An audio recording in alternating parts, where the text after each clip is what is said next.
밤은 유난히 길고 무거웠다. 통닭집 불빛은 꺼져 있었지만 안에서는 여전히 칼날 같은 기류가 흘렀다. 신 사장은 의자에 앉아 한참 동안 말없이 담배를 태웠다. 손끝에서 피어오르는 연기가 천천히 천장을 향해 오르다가 흩어졌다. 살인범이 탈출했다. 그 짧은 한마디가 방 안의 공기를 갈랐다. 조필립은 믿기지 않는다는 듯 자리에서 일어나 소리쳤다. 말도 안 됩니다. 치료감호소에 있던 놈이 어떻게 철통 같은 관리체계에서 탈출이라니. 그러나 신 사장은 담담하게 대답했다. 최 형사님하고 제 관심사가 틀린 것뿐입니다. 나는 준이 죽인 놈만 찾으면 됩니다. 나머지 관심 없습니다. 이시오는 눈이 커진 채 사장을 바라보다가 작게 떨리는 목소리로 물었다. 사장님 괜찮으세요? 잠시 정적이 흘렀다. 신 사장의 입술이 천천히 열렸다. 안 괜찮아서 뭐라도 해야 되겠어요. 순간 그의 눈빛은 이전과 달랐다. 협상가의 온화함도 중재자의 여유도 없었다. 오직 아들을 잃은 아버지의 분노만이 남아있었다. 권칠봉은 다림질하던 셔츠를 내던지듯 책상 위에 던지며 외쳤다. 사장님, 그러다 큰일 납니다. 그놈은 이미 미쳐버린 인간이에요. 장통우도 국자를 쥔 손을 떨며 거들었다. 설득? 협상? 그게 통할 인간이 아니에요. 그냥 괴물이란 말입니다. 그러나 신 사장은 짧게 잘라 말했다. 설득은 상대가 사람일 때 하는 겁니다. 괴물한텐 총알이 필요하죠. 나 총 하나만 구해주세요. 필립이 경악하며 소리쳤다. 사장님, 지금 뭐라고 하셨습니까? 총이라고요? 당신은 협상가였어요. 피 흘리지 않고 문제를 해결하는 사람이었다고요. 아니, 나는 아들을 잃은 아버지다. 이번만큼은 목숨값을 목숨으로 받는다. 최철은 담배를 비벼 끄며 씁쓸하게 중얼거렸다. 역시 이렇게 되는군. 나도 놈을 잡고 싶었지. 하지만 사장님, 이건 위험합니다. 선을 넘는 순간 돌아올 수 없어요. 강여경이 초조하게 필립을 향해 속삭였다. 혹시 신 사장이 이상한 짓 하면 우리가 막아야 하지 않겠습니까? 필립은 망설였다. 그러나 신 사장의 눈빛을 본 순간 그저 입술을 깨물 뿐이었다. 밤거리에 퍼진 소문은 순식간에 번졌다. 신 사장이 복수 나섰다더라.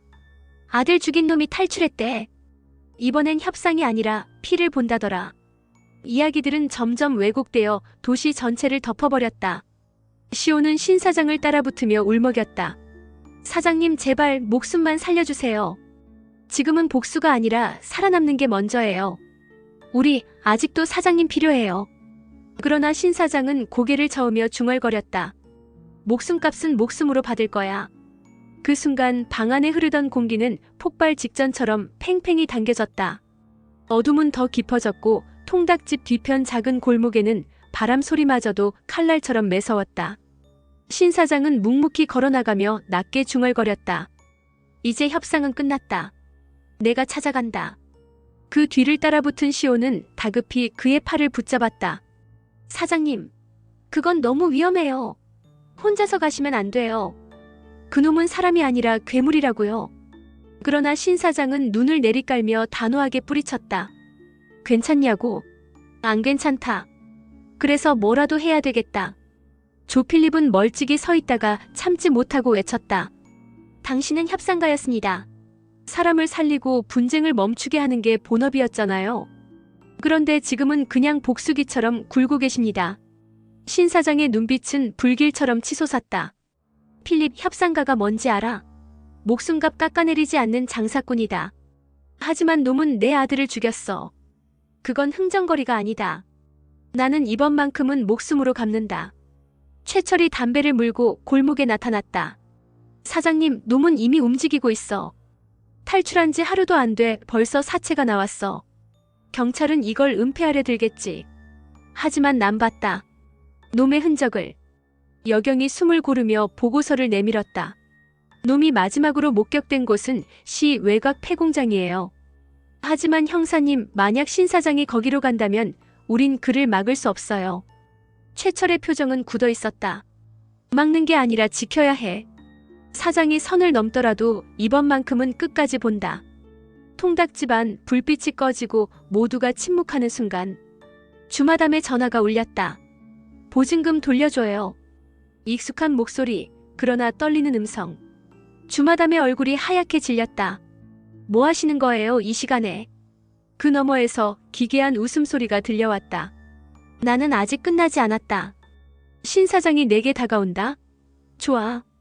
그럼 목숨으로 장사해보자고. 배 실장이 총기를 꺼내들며 이를 악물었다. 마담, 설계자가 아니라 놈 자신이 판을 벌이고 있습니다. 이번엔 진짜 전쟁입니다. 이시오는 방 한구석에서 숨죽여 울었다. 제발 목숨만 살려주세요. 사장님까지 잃으면 우리 가족은. 하지만 그녀의 속삭임은 들리지 않았다. 신 사장은 이미 전쟁의 길로 들어섰으니까. 그리고 그날 밤 신 사장은 드디어 총을 손에 쥐었다. 한쪽 눈빛이 차갑게 식어가며 그는 스스로에게 말했다. 설득은 끝났다. 이제 목숨값은 목숨으로. 폐공장은 오래전 버려져 어둠만이 웅크리고 있었다. 부서진 유리창 사이로 바람이 불어들며 음산한 소리를 냈다. 신 사장은 한 손에 총을 들고 천천히 안으로 들어섰다. 그의 발소리가 삭은 바닥을 울릴 때마다 긴장감은 더 짙게 깔렸다. 나와라. 너잖아, 준이의 목숨을 빼앗은 놈. 숨지 말고 나와. 그 순간 어둠 속에서 쉰 웃음소리가 울려 퍼졌다. 드디어 왔군. 신 사장, 아니 신재희. 그렇게 부르던 시절이 있었지. 쇠파이프를 든 그림자가 나타났다. 광기에 젖은 눈빛, 그러나 그 웃음은 더 차갑고 섬뜩했다. 너 아직도 협상가인 줄 아냐? 협상은 끝났다.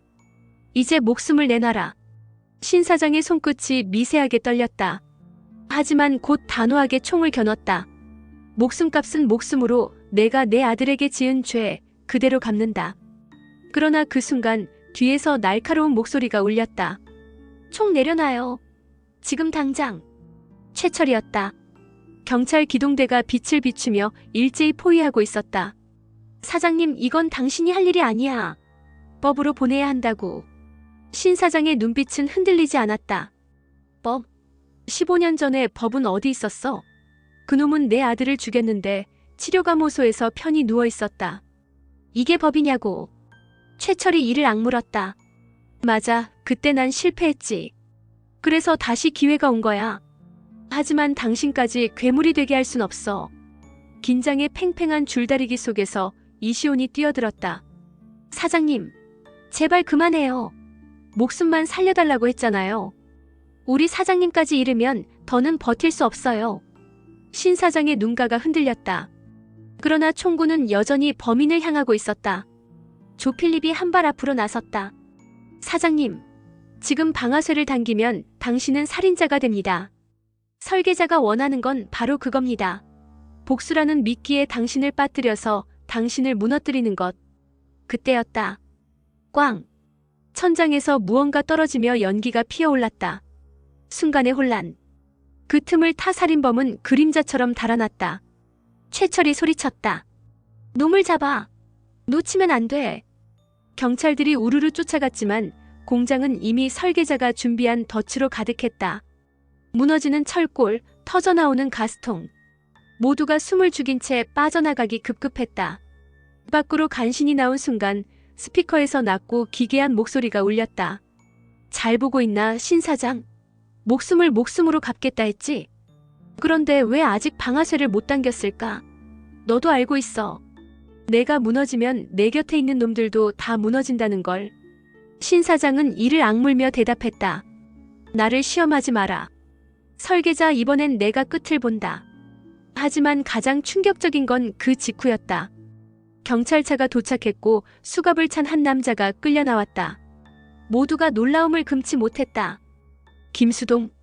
늘 동네의 든든한 정보원처럼 굴던 공무원 김수동이었다. 최철이 경악하며 외쳤다. 이게 무슨 짓이야? 너까지 설계자한테 붙은 거냐? 수동은 차갑게 웃으며 고개를 저었다. 붙은 게 아니야. 원래부터 내가 설계자였다. 모두가 얼어붙었다. 모두가 얼어붙은 가운데 김수동은 경찰차 앞에서 태연하게 웃고 있었다. 그 웃음은 늘 동네에서 보여주던 친근한 미소와는 달랐다. 차갑고 서늘하고 계산적인 웃음. 설계자라니 농담하지 마. 최철의 목소리가 떨렸다. 농담 같아? 내가 찾던 놈, 내가 15년 동안 줬던 그림자, 바로 내 손끝에서 움직였던 거야. 경찰 내부 서버도 기업 비밀도 사람들의 뒷조사도 전부 내 손에서 시작됐다. 사람들의 표정이 하나둘 무너졌다. 신 사장은 흔들리는 눈빛으로 다가가 수동의 멱살을 잡았다. 내가 준이를 죽였어? 내가 그날 그 괴물을 풀어놓은 거냐? 수동은 태연하게 고개를 끄덕였다. 괴물은 원래부터 존재했지. 난 단지 방향을 잡아준 것뿐이다. 내 아들은 미끼였다. 이 자식이. 신 사장은 주먹을 휘둘렀다. 최철과 경찰들이 달려들어 겨우 막았다. 신 사장의 목소리는 짐승의 울음처럼 갈라졌다. 죽여버리겠다. 내 놈은 협상도 없고 법도 없어. 죽여버리겠다. 그 광경을 지켜보던 이시오는 눈물을 흘리며 손으로 입을 틀어막았다. 사장님 안 돼요. 그렇게 되면 진짜 괴물이 되는 거예요. 조필립은 필사적으로 외쳤다. 사장님, 지금 이 순간이 바로 설계자가 원하는 거예요. 당신이 선을 넘어야, 당신이 무너져야 이 판은 끝나요. 멈추세요. 그러나 신 사장은 들리지 않았다. 분노와 슬픔이 눈앞을 덮어버린 듯 그는 계속 몸부림쳤다. 그때 경찰 내부에서 균열이 일어나기 시작했다. 왜 수동이 붙잡혔다는 걸 이렇게 서둘러 공개하는 거지? 윗선에서 덮으라는 명령이 내려왔대. 이게 다 짜여진 각본이야. 우리도 이미 설계자의 손아귀 아니야. 경찰들 사이의 불신이 눈덩이처럼 커져갔다. 최철은 이를 악물었다. 젠장 내부까지 장악했단 말이야? 강여경이 목소리를 낮추어 물었다. 형사님, 이제 우리는 누구를 믿어야 합니까? 최철은 신 사장을 바라보았다. 믿을 수 있는 건 저 사람밖에 없어. 비록 복수기로 변했더라도. 밤이 깊어가며 모두가 각자의 갈림길에 서 있었다. 시오는 무너진 목소리로 속삭였다. 사장님, 제발 목숨만 살려주세요. 우리한텐 사장님이 필요해요. 복수보다 살아남는 게 먼저예요. 조필립은 주먹을 움켜쥐며 다짐했다. 사장님이 무너지면 내가 맡겠습니다. 법이 마지막 선이라면 내가 그 선이 될 겁니다. 신 사장은 눈을 감았다가 천천히 뜨며 낮게 말했다. 내 선은 이미 무너졌다. 하지만 너희가 지켜야 할 선이 있다면 지켜라. 나는 목숨으로 끝장을 본다. 비가 내리기 시작했다. 거리는 젖어들고 통닭집 앞 네온사인은 마치 울먹이는 듯 깜박였다. 모두가 침묵하는 가운데 수갑을 찬 김수동이 천천히 입을 열었다. 궁금하지? 왜 내가 설계자가 됐는지. 그의 목소리는 비웃음과 서늘한 여유로 가득 차 있었다. 15년 전 넌 협상의 신이라 불렸지. FBI, 인터폴, 온갖 무대에서 영웅 대접을 받았다. 하지만 내가 아무리 대단해도 그날 내 아들을 지키지 못했잖아. 신 사장의 손이 덜덜 떨렸다. 닥쳐라. 닥치라고. 내가 떠올려야 해. 그날 누가 너에게 전화했는지, 누가 시간을 벌어주겠다 했는지. 바로 나였다. 넌 날 믿었고 그 사이에 내 아들은 죽었지. 내가 협상한 건 괴물이 아니라 날 믿게 만든 내 각본이었어. 순간 방 안 공기가 폭발하듯 흔들렸다. 내가 준이를 죽인 거냐? 내 손으로 죽인 건 아니지. 하지만 내가 만든 무대 위에서 내 아들은 희생된 거다. 목적? 간단하다. 협상의 신제이를 무너뜨리는 것. 그리고 결국엔 내가 그 자리를 차지하는 것. 분노는 한계에 달했다. 신 사장은 달려들어 수동의 멱살을 움켜쥐었다. 죽여버리겠다. 지금 당장 내 놈을 끝장내겠다. 최철과 강여경이 달려들어 겨우 떼어냈다. 필립은 절규하듯 소리쳤다. 사장님, 지금 이대로 방아쇠를 당기면 당신은 설계자가 됩니다. 당신이 그토록 증오한 괴물이 되는 겁니다. 그러나 신 사장은 피를 토하듯 외쳤다. 나는 이미 괴물이다. 준이를 죽인 그날부터 난 이미 괴물로 살았다. 그 순간 시온이 사장의 앞을 막아섰다. 눈물이 흘러내렸지만 목소리는 떨리지 않았다. 사장님, 제발 목숨만 살려주세요. 저희한테는 사장님이 전부예요. 괴물이 되지 마세요. 준이 아빠로서 남아주세요. 순간 신 사장의 눈빛이 흔들렸다. 그의 총구가 조금씩 내려왔다. 그러나 바로 그때 옆에 있던 한 경찰관이 불쑥 외쳤다. 지금이 기회야. 저 인간 쏴버려. 총성이 울렸다. 모두가 얼어붙었다. 바닥에 쓰러진 것은 경찰관이었다. 피가 번져나갔다. 김수동이 비웃듯 말했다. 봐라. 이미 내 주변은 내 손아귀 아니다. 누가 아군이고 누가 적군인지 넌 절대 구분 못한다. 최철의 얼굴이 일그러졌다. 젠장 내부가 이미 썩어 있어. 우리가 믿을 수 있는 건 우리뿐이야. 그는 신 사장을 향해 외쳤다. 사장님, 당신 혼자 싸우면 죽습니다. 우리라도 붙어서 싸워야 해요. 하지만 신 사장은 고개를 저으며 말했다. 아니, 이건 나 혼자 끝내야 해. 내 아들의 목숨값은 내가 갚는다. 밖에서는 사이렌 소리가 점점 가까워졌다. 도시 전체가 설계자의 장기판으로 바뀌어가고 있었다. 주마담은 클럽 지하실에서 총을 꺼내들며 낮게 중얼거렸다. 신 사장, 이번엔 내가 당신 옆에 선다. 15년 전 빚 이제는 내가 갚는다. 배 실장은 마담을 말리며 외쳤다. 마담, 이건 전쟁이에요. 돌아오실 수 없어요. 그러나 그녀는 단호히 대답했다. 이미 돌아올 길 따윈 없었어.